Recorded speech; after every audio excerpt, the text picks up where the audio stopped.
Now the Drug Enforcement Administration has announced another action, what it calls a bilateral initiative with Mexico, people and weapons between the two countries, though the Mexican government has denied any agreement.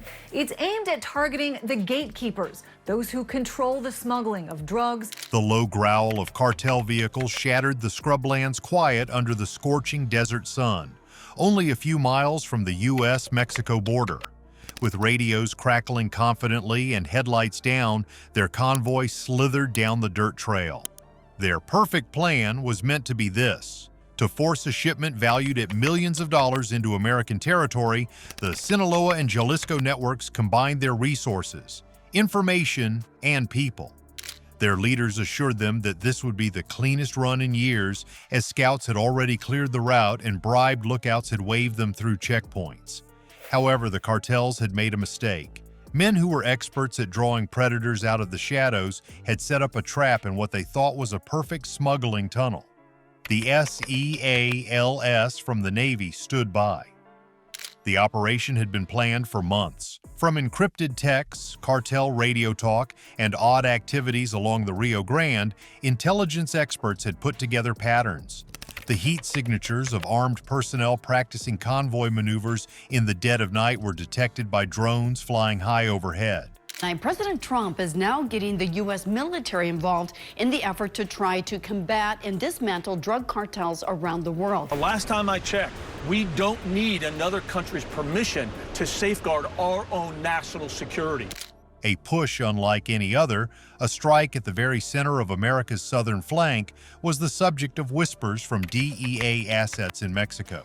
It became evident that this was more than just a shipment when the news got to Joint Task Force North.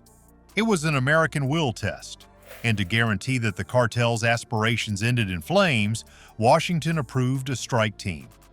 3 nights before to the attack, the SEALs took up their positions.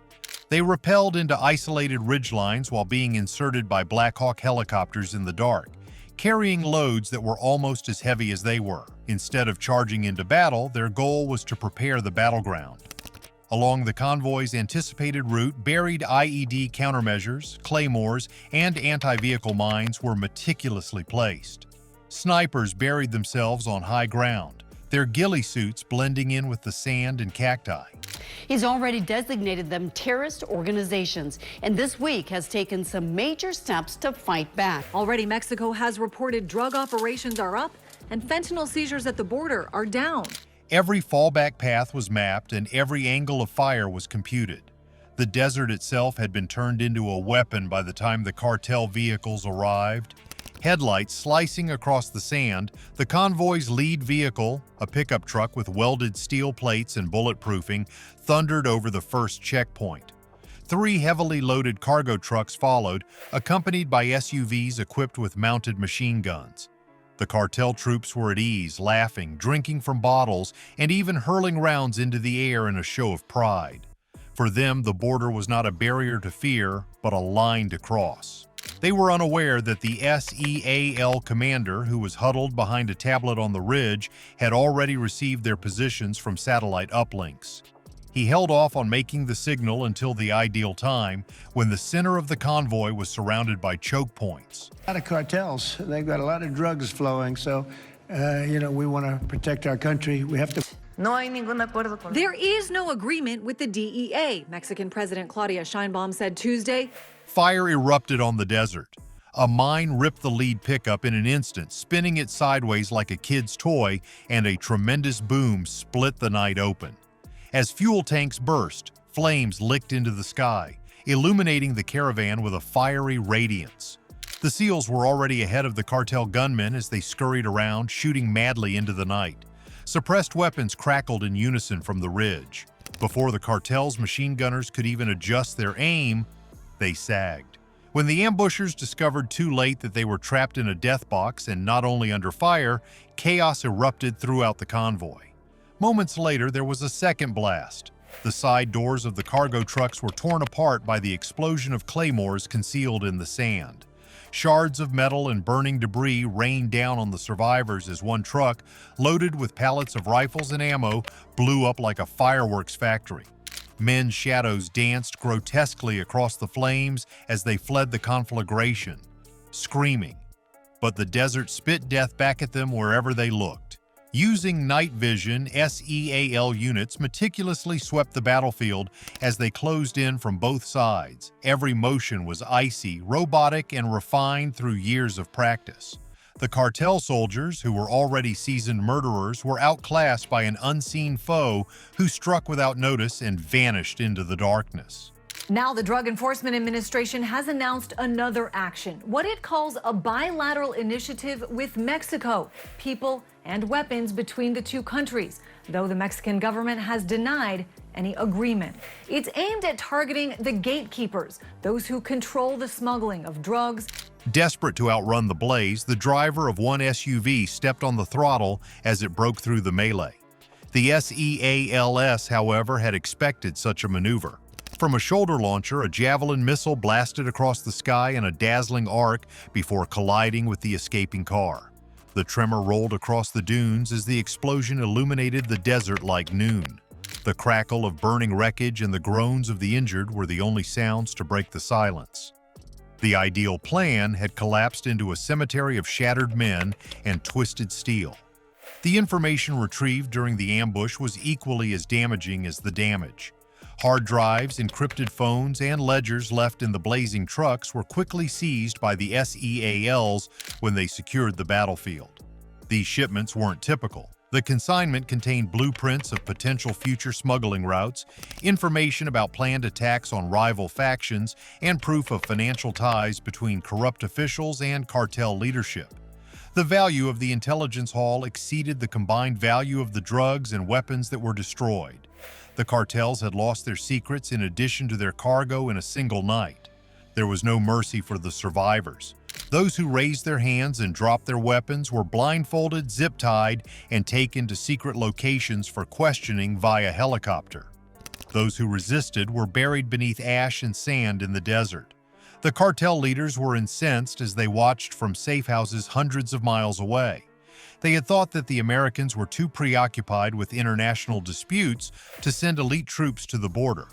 They had taken a chance on conceit. Instead, they received devastation and fire as a sort of humiliation. The SEAL leader filed his after-action report back at base. There were no American casualties, total losses for the enemy. Although the mission was recorded as a border denial success, the guys who carried it out understood its significance on a deeper level. They had demonstrated that the ancient principles of ambush and counter-ambush remained relevant in the ruthless, ever-changing struggle against cartels. Although the cartels had wealth, power, and battalions of gunmen, they lacked the patience, accuracy, and discipline of warriors who had been taught to hunt covertly. For the SEALs, conveying a message that the boundary would not be crossed was more important than glory. In cartel strongholds, word of the ambush spread like wildfire. The deceased's relatives spoke of ghost soldiers who appeared out of nowhere. Survivors described how the night was eerily quiet until the fire broke out. The figures were inflated by rumors that drones blasted lasers from the sky or that hundreds of Americans landed from helicopters. The story's essential theme, however, stayed the same. The cartels had been duped. They voluntarily stepped into the jaws, and their perfect plan was nothing more than bait. Cartel activity along that section of the border came to a crawl in the weeks that followed. Commanders endured restless nights, worrying which of their men had betrayed information about the convoy. Bribed officials became nervous, and smugglers diverted miles away. Bullets had not taken hold as much as fear, not simply in terms of deaths or burned trucks, but also in terms of having the cartels question their own power. That was the real success for the United States. However, the conflict did not end with the ambush. Cartel commanders vowed to exact revenge on Mexican politicians and American operatives they held responsible for the betrayal. Rumor had it that the cartels would even want to form partnerships with other nations in order to obtain sophisticated weapons and intelligence. But the SEALs were aware that such vows of retribution were mere rhetoric. They would be lurking in the shadows, ready to create another blazing trap out of every perfect plan. Eventually, the shallow graves of gunmen and the charcoal wreckage of trucks were carried away by the desert winds. However, that night's recollection persisted. The narrative was whispered to the cartel foot soldiers, a warning of what occurs when discipline and conceit collide. For the SEALs, it was just another mission completed in an unending conflict. Additionally, it demonstrated that the border itself was protected by men who flourished in the pauses between heartbeats, ready to strike at any moment rather than by walls or politics. Another chapter in the dark history of America's war against cartels, the ambush turned into a legend.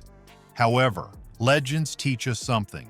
The cartels discovered that an adversary who used patience as a weapon was more formidable than their guns.